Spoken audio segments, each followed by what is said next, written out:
Our next presenter is Nia Walker. Nia attends Davenport Central High School and lives in Davenport. She is the daughter of Angelica and Nia Walker. The title of her project is The Advancement of Minorities in Advanced Classes.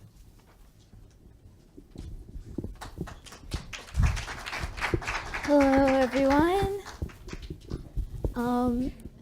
My name is Nia Walker. I am from Davenport Central High School in Davenport, Iowa.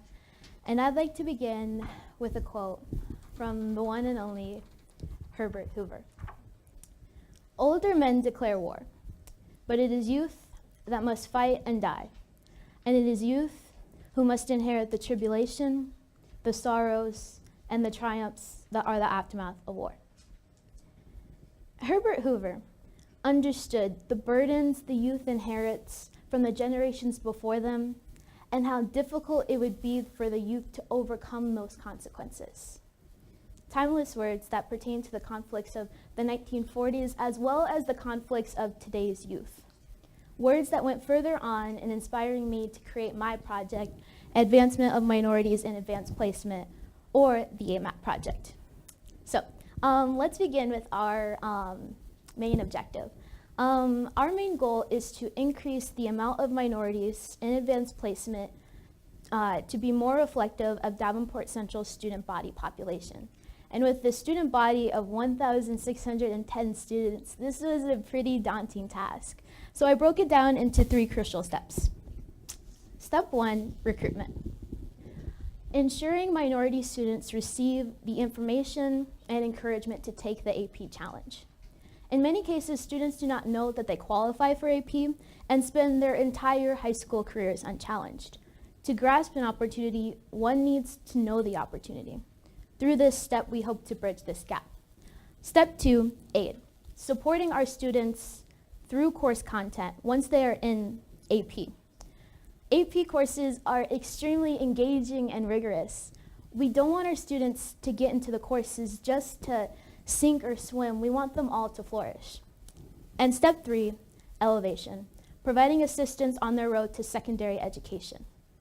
And through these steps and several methods I'll go through throughout my presentation, we were able to achieve our goal.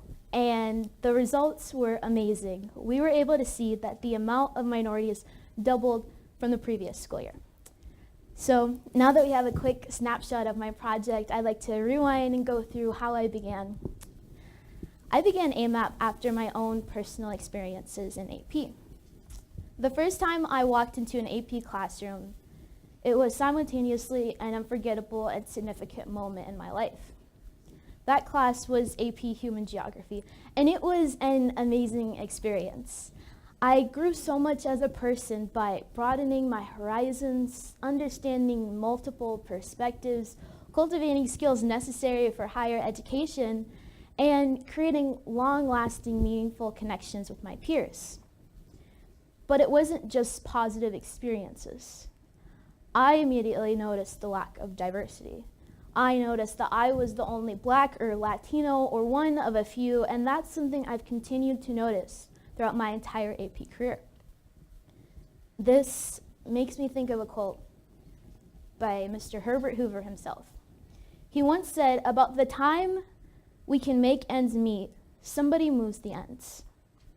Herbert Hoover accomplished amazing feats the first few decades of his career that many do not accomplish in the entirety of their lifespan.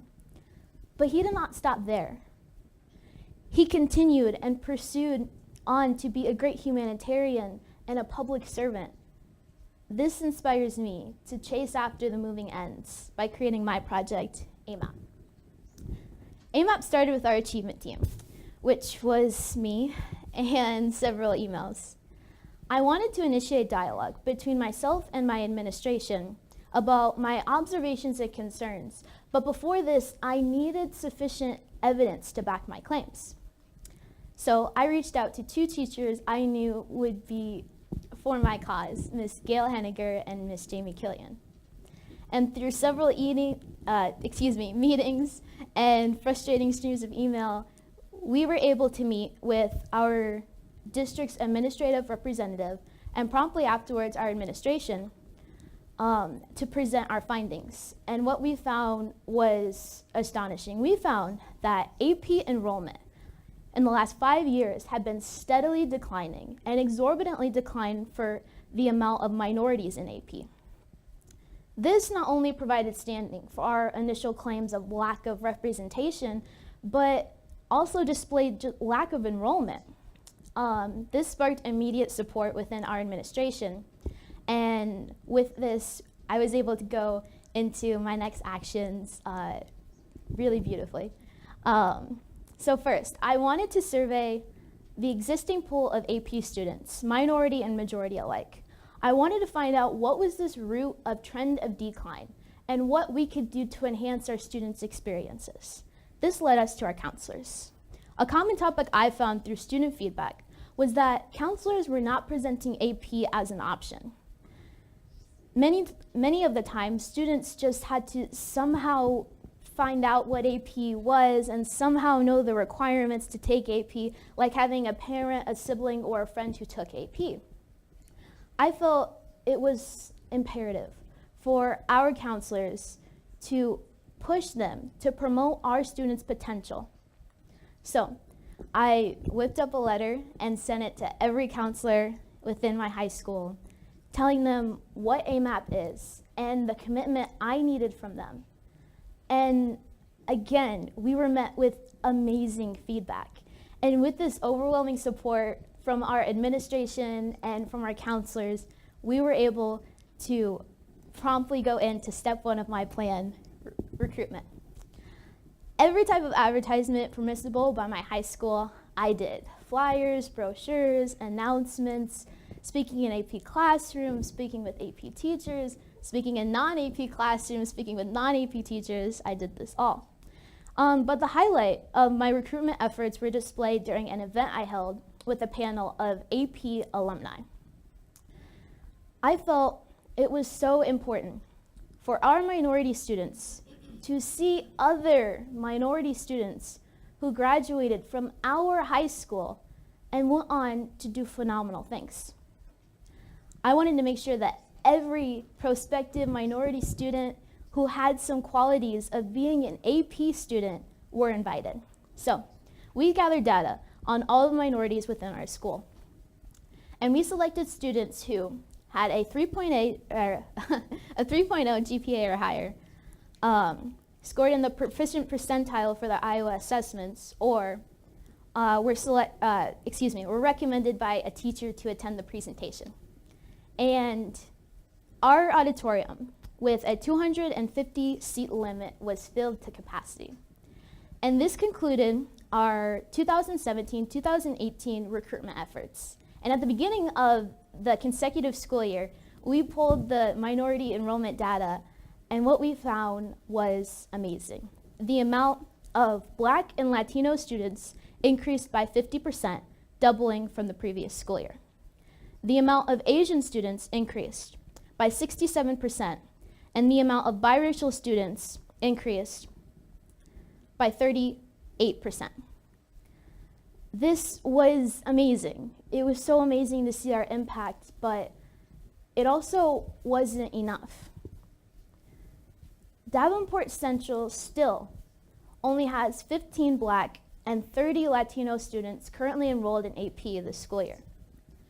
Davenport Central has 356 Black students, 247 Latino students, 166 biracial students, and 21 Asian students. With 790 students of color out of the 1,610 students we have, 50 minorities in AP is not at all representative of the whole. But this was a fantastic start. And then we proceeded into step 2. With the 50 minority students currently enrolled in AP, I wanted to make sure I was personally able to connect with these students and make sure I gave them the opportunities, support, and resources needed. So I created the group AMAP at my high school to support to support the last 2 steps of my plan.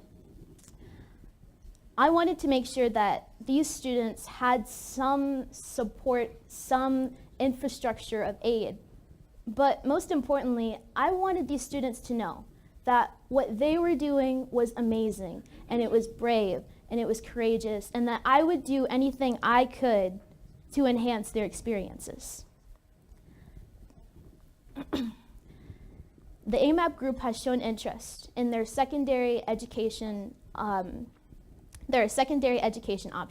So right now, I am pulling scholarships from everywhere and anywhere that may apply to these students. Students who are multicultural, students in underprivileged households, students in the arts, students in STEM. Any scholarships that may apply to these students, I want to make sure those opportunities are available to them. The last step elevation is mainly targeted towards the upperclassmen of the AMAP group. So while we're helping them navigate the turbulent waters of secondary education, I am also restarting recruitment efforts, because I do not want this to just affect the 50 minorities currently enrolled in AP, but I want it to affect every minority student entering and exiting Central. Next year, we plan to be preemptive. We are going to reach out to our feeder schools, our middle schools, and get these students who have characteristics of being an AP student involved and informed about AP as soon as possible. And then, and with these efforts, we hope that we will finally be able to create an AP environment that is truly diverse. Thank you very much.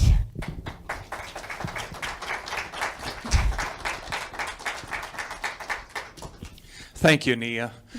Sometimes schools don't want to change much. They don't want to listen to students. What was your biggest roadblock as you proceeded with trying to convince everybody that this was really important?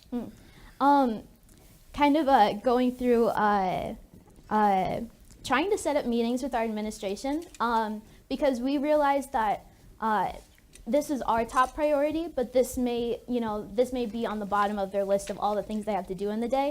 So to be understanding that they have other obligations, but also to stay adamant about what we're doing, because we feel I felt it was so important. So yes. You had indicated you want this to continue by enlisting upperclassmen. Did you do anything to document what worked, what didn't work, what you would change for the next school year? Yes. Certain, if this answers your question, certain recruitment efforts were definitely more effective than others. We actually surveyed the minorities who are currently in the AMAP group and asked them what efforts they thought were the most powerful and which they didn't notice. And announcements were something that they didn't find as impactful, because many of the times they will play during the hallways, and those are very noisy, loud times. And so, putting the time into doing a new announcement every week, that's something that we may not be able, or we may not have to put so much effort into, rather than doing these big presentations with panels of alumni. If that answers your question. Question for you, it's about the outreach. You were talking about going down to the feeder schools. Have you also thought about trying to outreach to parents and families? Because they're obviously big supports for students, and if they're unaware of these opportunities, they're not able to advise their students. So that might be an area of expanding your outreach. Yes, we have. We actually have a letter that we're formulating to send to parents who may not be informed about AP, kind of explaining what AP is and the benefits that these students can have if they have their children in AP. Thank you. I'm sorry, I'm asking one more question. From a successor standpoint, when you graduate, it's sort of like an earlier question from Jeremiah, are you grooming someone to take over this leadership role that you have? Yes. I really feel that I want this to be student-led. I want the students who are currently in AMAP, I want them to take over this leadership, because I want to give them leadership positions. I want them to feel empowered. I want them to see what I've seen and see the impact of their work So there are currently a few students that I'm looking at that will take over. I'm not sure if a single leader will work. We might just have a few leaders to share the responsibilities, and maybe it'll be even better of an impact.